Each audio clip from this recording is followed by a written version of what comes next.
so now the machine has completed test. And these are the steps that we're gonna do after it has completed test. We're gonna connect both transducers. Connect the arterial transducer to the arterial line. Connect the venous transducer to the venous. Then we're gonna make sure we unclamp the transducer lines. Both are unclamped.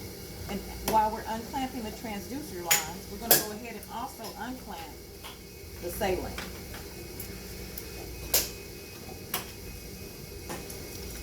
Now that everything is unclamped, now it's time to check the conductivity and pH. I'm gonna get the conductivity meter.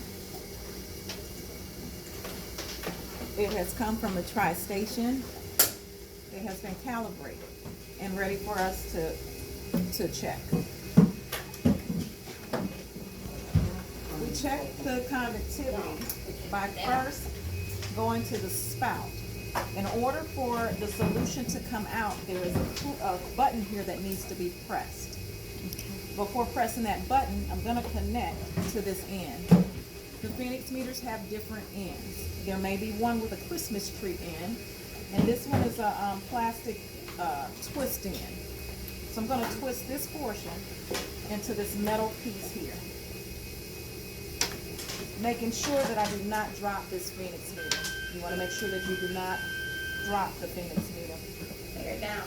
After it's twisted, now I'm going to press the button. And for the button to stay held, there's a little lever over here that I'm going to twist. So now it's pressed down and it remains pressed down. I want to draw back on the solution, but in order to do that, I want to hit the mode button to make sure that the Phoenix meter is on. The mode button is on, Phoenix meter is on, and I'm going to pull back 8 to 10 milliliters of solution of dialysate. As I'm pulling back on the solution, I'm looking at the number, the conductivity number, to make sure that it kind of settles out. And when it does that, I'm going to press this mode button. I'm going to tap it one time so that it will hold the reading. Then I'm going to unlatch the button and then unscrew the connection. I have my reading held, and now it's time to compare it. I'm going to go to the dialysate screen, and I'm going to compare this conductivity on the independent meter to the theoretical conductivity, the TCD, making sure that it is plus or minus 0.4. The independent meter is 13.6, the TCD is 13.9. It is 0.3 within the range. Then I want to look at the conductivity here on the machine conductivity, and do the same thing. 13.8 and 13.6, it is within the 0.4. Then the next thing I want to look at is the pH. The pH range is 6.9 to 7.6. This pH here is 7.4. It is within range, and it is okay for us to dialyze the patient. So I'm going to go ahead and get rid of that dialysate solution. I'm going to take this back to the station, clean it down with the 1 to 100, clean it down with the 1 to 100, and then place it back in the station. And so now it is time to connect the Hansens to the dialyzer port. I'm going to lift up the drawer. I'm going to unscrew the dialyzer cap, connect blue to blue, making sure with the Fresenius K machine, the K2 machine, there's a silver piece on here that must be pulled back. It can be pulled back or pushed forward. In order to take it off, you have to pull the silver piece back, slightly unscrew, make sure you keep the silver piece back as you connect that dialyzer in. When it's connected, then you want to make sure the silver piece is pushed back up. You do the same thing with the arterial. Making sure you keep the door up, silver piece back, still held back until connected, and then push. The door is closed. Reset button is hit. Recirculation, we're going to put at 400.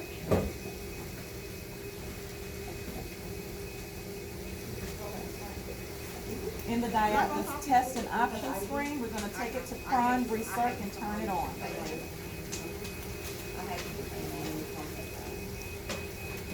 And now it is in recirculation, you can see. It's lit as green, and it's going. Halfway through recirculation, you want to flip the dialyzer.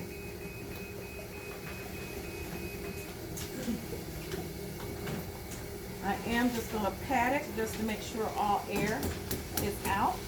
And I want to make sure that both chambers are still filled to the line. So I'm going to add just to make sure that that is filled all the way up.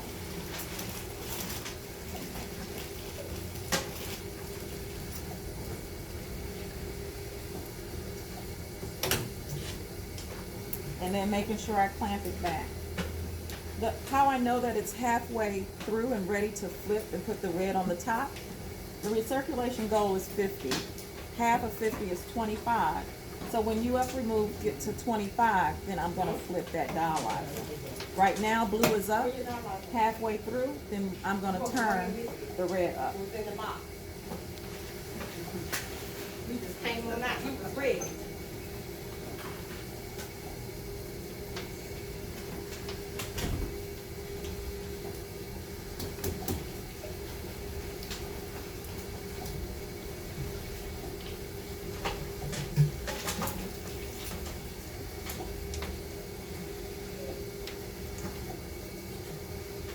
You would not stay here to make sure that the turn has happened. You would continue to do whatever machines you need to do, and then come back and then make sure that this is turned. When you do flip the dialyzer, you do want to make sure that your Hansens are facing down. You don't want them facing up after you have swapped it. You do want to make sure that you have it face down. Recirculation is going to automatically stop when it's finished. And then when it's done, you're going to decrease that blood flow back to 150. So it should be about 2 more minutes before that's complete. And then we're going to turn the blood pump down to 150 and wait for our patient to get started.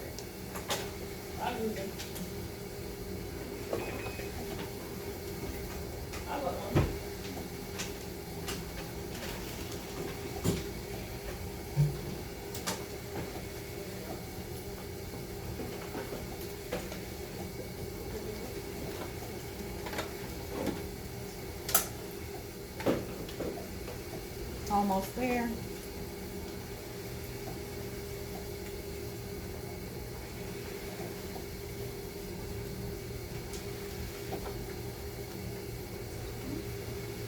If your recirculation gets interrupted, you will want to look to make sure this UF rate is on. It is on by the green light being lit. If this light is off, your recirculation is interrupted.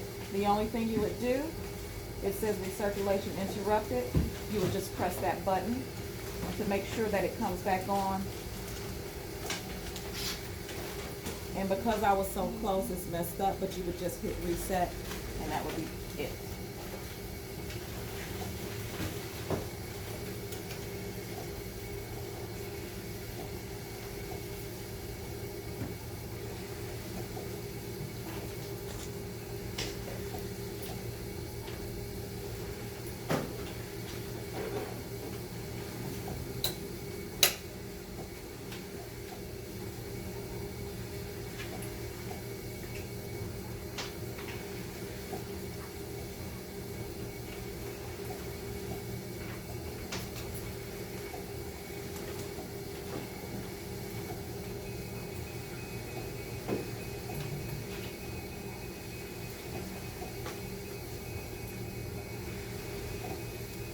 That was a long minute, and that's because it wasn't set for remaining time.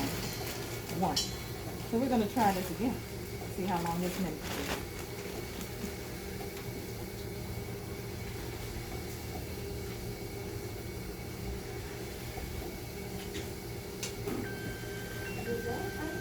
Recirculation done. We will hit reset, turn the blood pump down to 150. And then we will wait for our patient to come in.